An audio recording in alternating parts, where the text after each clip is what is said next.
Hello. In this screencast, we're going to give you a general introduction and overview to Renaissance art and artists.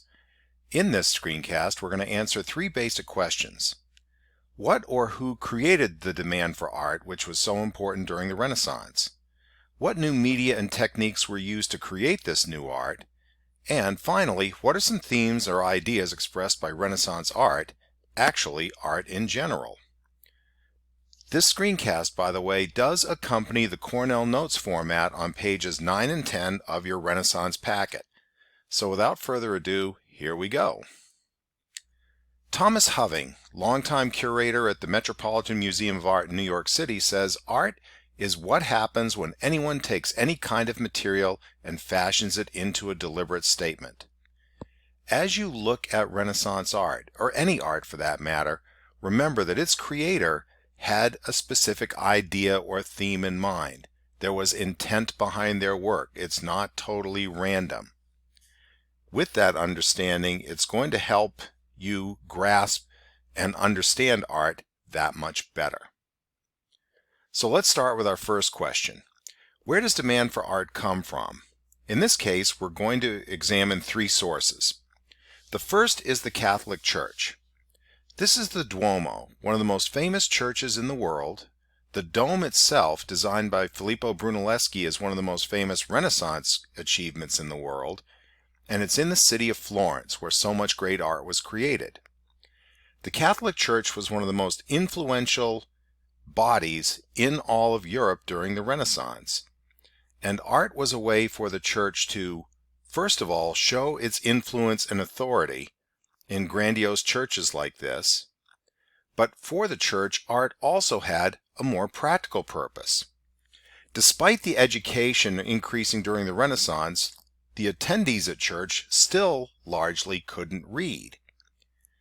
This meant that the Bible stories and lessons taught by the church had to be communicated in ways other than the written word, and that's where art like paintings and statues were brought in to help teach those stories to non-readers. Our second source of demand for art came from city-states. Like the church, city-states wanted to show their influence and their identity in the creation of art. In the city of Florence again here, statues of great generals like the General Gattamelata or legendary heroes like St. George expressed civic pride in Florence itself and also the values that Florence held dear, courage and bravery. Both of these statues, by the way, were created by the artist Donatello, a name you'll hear about much more when you dive into art in a much deeper way. The third source of demand for art came from the upper and middle classes, the nobles and the new middle class or bourgeoisie. These were people with money and, along with it, power. For them, art was yet another way to show their influence and authority as well, whether decorating their homes and palaces with fine art or commissioning artists to create portraits of themselves like the ones you see here of the Medici cousins Lorenzo and Giuliano. In the case of Ghirlandaio's Old Man and His Grandson, this portrait is more than just a show of power and influence. This is also a record that the grandson would someday cherish as a memory of his grandfather. Think of high school yearbooks. Think of your own senior yearbook someday and how important that's going to be to you in your memories of your time in high school and your classmates, and you've got the idea. So how was this art all created?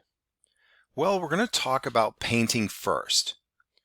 Pre-Renaissance, most paints were what we call tempera paints, which were made by mixing the minerals you see here with eggs, raw eggs. While it made for a pretty thick mix which applied well to a variety of surfaces like wood or mixed in with plaster, tempera or egg-based paints did have some disadvantages. Because they dried so quickly, they were harder to mix, and therefore the color palette was kind of limited. It was during the Renaissance that artists really began to use linseed and other plant oils as mixing bases rather than egg. While maintaining that good rich consistency, linseed oil tended to dry a lot slower, which meant they were easier to mix with the minerals, and therefore colors as well as techniques were now expanded. More colors, more ways to mix them up. As far as techniques go, this was state of the art in 1305, just pre-Renaissance, by the artist Giotto, who's probably the most famous early and pre-Renaissance painter. This technique is called cambiante, which literally means to change. You can see here that Giotto relies on hard black lines to outline his figures, and the folds in the clothing are showing by placing blocks of color and different colors. In fact, that's what it meant. So while it looks more realistic than flat black lines or flat figures, it's still nowhere near as realistic as it could be. So how does this change? Well, as we can see here in this fresco by Michelangelo from the Sistine ceiling, there's more of a blending of colors going on.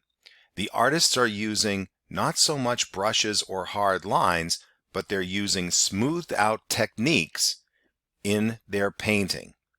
The prime example of this is going to be Sfumato, practiced here by Leonardo da Vinci in, of course, the Mona Lisa.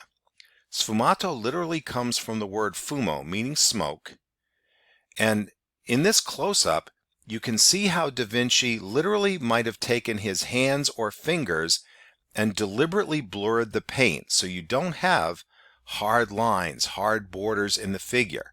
Instead, it's the shadows and the light, that, or the illusion of light, that provides the boundaries and outlines the figure. Sfumato, rather than using different colors like cambiante, was a matter of creating lower and higher values for the same color. Again, providing a much more realistic appearance. And oil paints were a great means to that end because of their mixing. Here's another example of sfumato as practiced by the artist Raphael, here depicting one of his most popular subjects, the Madonna, a three-part composition with Mary, mother of Jesus, the Christ child, and his cousin St. John the Baptist, who is dressed up in his adult clothes, just so you know who he is. Once again, oil paints are used beautifully by Raphael to blend his reds and blues into a much more realistic experience. Another technique favored by Renaissance artists was chiaroscuro, literally meaning light-dark. It's the contrast of these light and dark elements that adds drama to a picture, or allows the artist to highlight scenes that they want to highlight. In this case, the Dutch artist Rembrandt, a master of chiaroscuro, shows the contrast by highlighting the struggle of the apostles to keep this boat safe, while in the stern of the boat, Jesus sits calmly in the cool of the darkness. Another great example of chiaroscuro is the work of Caravaggio. In this particular vision, notice how the contrast of light and dark tends to highlight the faces. It's almost as if the light is coming from the faces themselves, and it's what draws your eye to the characters, to the people, which is what Caravaggio wants you to do. Remember, these techniques are not just to make things look more realistic, but they're also designed to get you to think a certain way or look in certain places. Here Raphael uses what's called Unioni, which is kind of a hybrid of sfumato, and chiaroscuro. Like a lot of paintings, this one was done on wooden board. The Mona Lisa, for example, is also done on wooden board. But not all paintings were done that way. Another very popular form of painting in the Renaissance was fresco, which is adding of colors to fresh plaster. In this case, we're looking at a modern sequence of pictures. Here, the artist is adding what's called the intonaco, a fresh layer of plaster onto the wall where he's going to apply colors. So how's he going to apply these colors? What's he actually going to paint? Well, like any good creator, the artist starts with a rough draft. In the top picture here, you can see that he has sketched out the flowers, the leaves, and in other sketches he has the figures and everything else that's going to go into the painting. In this top picture, the assistants are literally poking holes along the lines, so that, as you see in the bottom picture, you have essentially a series of holes along each of those lines. The paper is then laid delicately on top of the fresh plaster, and then it's dusted with minerals. While most of the dust will fall harmlessly to the floor, what's left behind getting through these holes will be a dotted outline that allows the artist to see exactly where his figures are going to be, and he knows where to mix what paints into the plaster to make the art work. This picture shows it very nicely as well. You can see that he's working from a picture, so he's making a copy of an older fresco. And you can see some of the outlines here, and as we look at the larger picture, you can see where he's got some sky in the background, some clouds, some greenery, and after he fills in those backgrounds, he's going to focus on the figures in the center. For artists like Da Vinci, Raphael, and Michelangelo, painting frescoes often relied very much on assistants. Most artists usually had a studio of assistants, anywhere from 10 to 20 people, who did everything from, let's say, mixing paint to preparing surfaces to getting supplies, all the while learning from the master as they did their work. It really was kind of a training school, and in fact, artists were often referred to by their followers as schools. We've spent a lot of time on painting because, to be honest, that's what a lot of people remember about the Renaissance. However, there were advances in sculpture, print as well. We'll look at those and talk about some themes in the second part of this screencast. We'll see you then.